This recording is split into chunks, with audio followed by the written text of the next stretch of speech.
그리하여 자기 아내들이 다른 신들에게 분향하는 줄을 아는 모든 남자와 곁에 섰던 모든 여인, 곧 애굽 땅 바드로스에 사는 모든 백성의 큰 무리가 예레미야에게 대답하여 이르되, 내가 여호와의 이름으로 우리에게 하는 말을 우리가 듣지 아니하고 우리 입에서 낸 모든 말을 반드시 실행하여 우리가 본래 하던 것, 곧 우리와 우리 선조와 우리 왕들과 우리 고관들이 유다 성읍들과 예루살렘 거리에서 하던 대로 하늘의 여왕에게 분향하고 그 앞에 전제를 드리리라.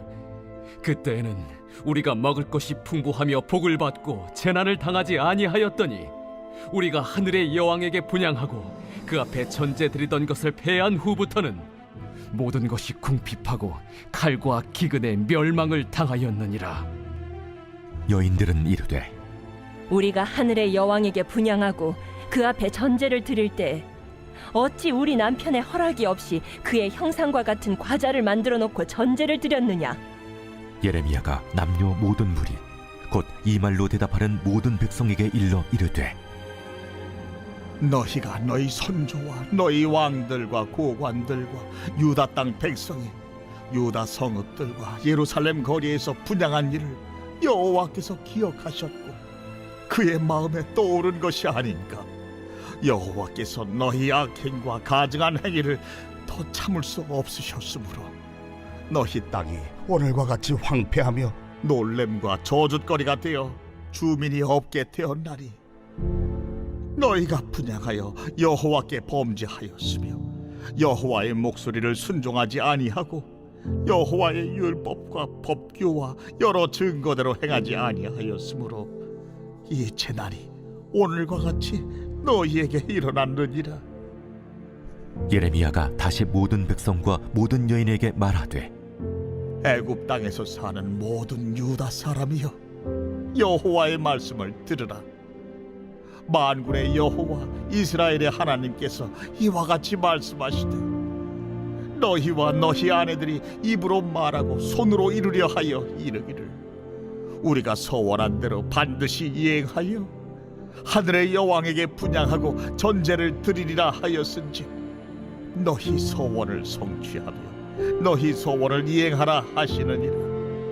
그러므로 애굽 땅에서 사는 모든 유다 사람이 여호와의 말씀을 들으라. 여호와께서 말씀하시되, 보라, 내가 나의 큰 이름으로 맹세하였은즉 애굽 온 땅에 사는 유다 사람들의 입에서 다시는 내 이름을 부르며 주 여호와의 살아계심을 두고 맹세하노라 하는 자가 없으리라. 보라, 내가 깨어있어 그들에게 재난을 내리고 복을 내리지 아니하리니 애굽 땅에 있는 유다 모든 사람이 칼과 기근에 망하여 멸절되리라. 그런즉 칼을 피한 소수의 사람이 애굽 땅에서 나와 유다 땅으로 돌아오리니 애굽 땅에 들어가서 거기에 머물러 사는 유다의 모든 남은 자가 내 말과 그들의 말 가운데서 누구의 말이 진리인지 알리라. 여호와의 말씀이니라. 내가 이곳에서 너희를 벌할 표징이 이것이라. 내가 너희에게 재난을 내리리라 한 말이 반드시 이루어질 것을 그것으로 알게 하리라. 보라, 내가 유다의 시드기야 왕을 그의 원수 곧 그의 생명을 찾는 바벨론의 느부갓네살 왕의 손에 넘긴 것 같이 애굽의 바로 호브라 왕을 그의 원수들 곧 그의 생명을 찾는 자들의 손에 넘겨주리라. 여호와께서 이와 같이 말씀하셨느니라.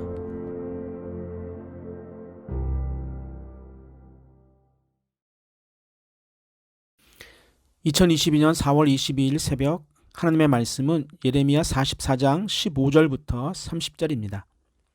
다른 신을 섬기는 가증한 일을 하는 유다 백성들에게 많은 선지자들을 보내셔서 자기 영혼을 해하며 백성들을 멸절하려느냐고 질타하시면서 가증한 일을 하지 말라고 하셨지만 그들은 듣지 않고 귀를 기울이지 않아서 예루살렘과 유다 모든 성읍이 황무지가 되고 사는 자가 없게 되었습니다. 그와 같이 예루살렘을 벌한 것 같이 애굽 땅에 사는 자들을 칼과 기근과 전염병으로 멸할 것을 말씀하셨습니다. 그렇게 예레미야를 통해 하나님의 마음을 말씀하셨지만 아내들이 다른 신들을 분향하는 것을 아는 남자들과 애굽 땅 바드로스의 모든 백성의 큰 무리가 이렇게 대답을 합니다. 16절입니다. 내가 여호와의 이름으로 우리에게 하는 말을 우리가 듣지 아니하고. 아무리 하나님이 선지자를 통해 안타까운 마음을 전하고 하나님께로 돌아올 수 있는 기회를 주셨지만 그들은 듣지 않겠다고 선포합니다. 그것이 여호와의 이름으로 해도 듣지 않겠다는 것은 완전히 하나님의 존재를 잊고 다시는 기억도 하지 않겠다고, 하나님의 말씀보다 지금 삶이 더 중요하다는 것을 반대로 선포하는 것입니다. 그러면서 예루살렘에 내려졌던 모든 재앙의 원인이 종전대로 하늘 여신에게 분향하지 못한 데 있다는 엉뚱한 대답까지 합니다. 예레미야 선지자는 잘못된 대답을 하는 백성들에게 다시 이렇게 이야기합니다. 22절입니다. 여호와께서 너희 악행과 가증한 행위를 더 참을 수 없으셨으므로 너희 땅이 오늘과 같이 황폐하며 놀램과 저주거리가 되어 주민이 없게 되었나니. 아멘. 너희 악행과 가증한 행위를 더 참을 수 없으셨다는 말은 하늘의 여왕에게 분향하고 전제를 드리는 동안 잘된 것처럼 보였지만 하나님께서 참고 계셨다는 말씀입니다. 이 말씀을 무엇일까 묵상을 해보았습니다. 주신 마음은 이렇습니다. 오늘 우리의 삶이 바로 하나님의 마음은 아니란 것입니다. 즉, 내 사업이 잘 되고 행복한 시간을 보내고 있다고 하나님의 뜻대로 사는 것이 아니고, 내가 지금 너무 어렵고 일이 잘 풀리지 않는 것이 하나님의 뜻을 거역하는 결과로 나타나는 것도 아닌 것입니다. 우리가 그것을 영적으로 잘못 판단하게 되면 내 삶에 아무런 이상이 없고 형통한 모습이 마치 하나님의 뜻을 잘 따른 결과라고 착각하므로 오늘 애굽 땅에 거하는 유다 사람들이 다시 하늘의 여왕에게 분향하겠다라고 예레미야 선지자의 말을 듣지 않는 것과 같습니다. 그들이 지금 궁핍하게 되고 칼과 기근의 멸망을 당한 것은 하늘의 여왕에게 분향을 드리지 않아서가 아니라 우상을 섬김으로 하나님께 범죄했고 여호와의 목소리에 순종하지 않고 율법과 법규와 여러 증거대로 행하지 않았기 때문입니다. 예레미야는 다시 애굽 땅에 사는 모든 백성과 모든 여인에게 여호와의 말씀을 들으라고 선포합니다. 하나님의 말씀은 너희들이 하늘의 여왕에게 분향하고 전제를 드리겠다라고 서원을 하고 있는데 서원한 대로 한번 행해 보라는 것입니다. 만약에 그렇게 너희들이 서원한 대로 행하면 다시는 하나님의 살아계심을 두고 맹세하면서 하나님의 이름을 부르지 못하게 될 것이고 하나님께서 깨어서 너희들에게 재난을 내리고 복을 내리지 않을 것이며 너희들 모두가 칼과 기근으로 망하게 되어서 칼을 피해 죽지 않고 애굽 땅에서 살아서 유다 땅으로 돌아오는 자가 소수가 될 것이다. 너희들은 내 말과 그들의 말 중에 어느 것이 진리인지 알게 될 것이라는 것입니다. 애굽에 사는 유다인들이 자신들이 서원한 대로 하늘의 여왕에게 분향하고 전제를 드리는 것은 자유입니다. 그러나 그에 따른 하나님의 심판은 달게 받을 준비를 해야 합니다. 하나님께서 분명히 그렇게 하실 것이라고 많은 선지자들을 통해 말씀해 주셨기 때문에 나중에 하나님이 어떻게 우리에게 그렇게 하실 수 있나요? 라고 불평을 토로해서는 안 됩니다. 우리의 신앙도 다르지 않습니다. 하나님의 말씀보다 내 생각대로 행하는 것은 우리의 자유입니다. 그러나 그에 따른 하나님의 징계는 달게 받아야 합니다.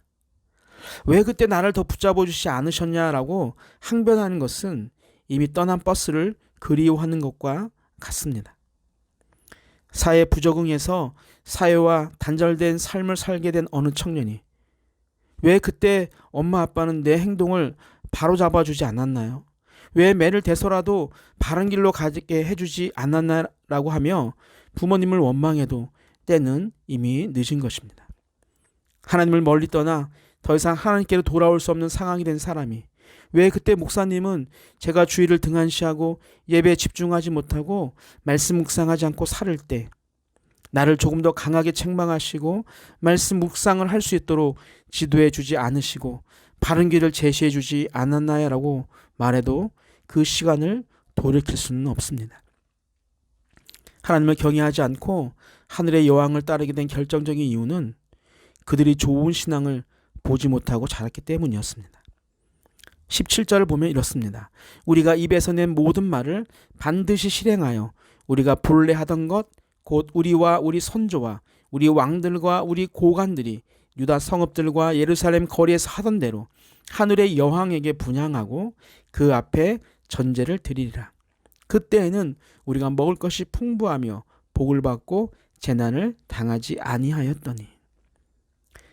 그들의 말을 보면 자신의 선조들이 유다 성읍과 또 예루살렘 거리에서 하던 대로 하겠다는 것입니다. 그들이 본 대로 하겠다는 말입니다. 그들이 본 것은 하늘의 여왕에게 분향하고 전제를 드리는 것입니다. 유다 성읍들이라는 것은 유다 전체에서 그러한 일들이 일어났다는 말입니다. 거리에서란 말은 장소를 막론하고 어느 곳에서나 우상에게 분향하고 전제를 드리는 일이 일어났다는 말입니다.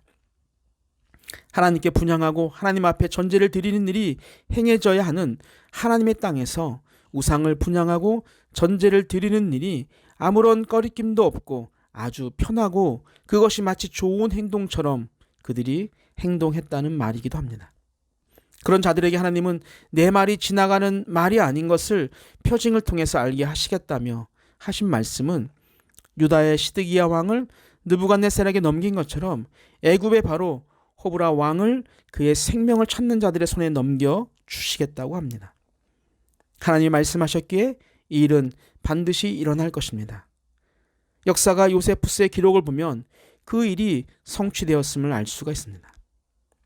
하나님의 말씀, 성경은 반드시 일어나고 성취된다는 것을 잊지 않고 오늘 우리에게 하신 말씀을 귀를 기울여 듣고 순종의 자리로 나아가게 되기를 주님의 이름으로 축원합니다. 아멘. 사랑과 은혜의 하나님 아버지, 오늘 하루도 말씀으로 시작하게 하심에 감사드립니다. 늘 말씀을 통해 우리가 바른 길로 갈 수 있도록 인도해 주심을 기억하며 그 말씀을 듣고 깨닫고 행동하는 삶을 살아가게 하여 주옵소서. 자녀들에게 말씀을 가르치는 부모가 되게 하시고 믿지 않는 자들에게 말씀을 전하는 자가 되길 원합니다.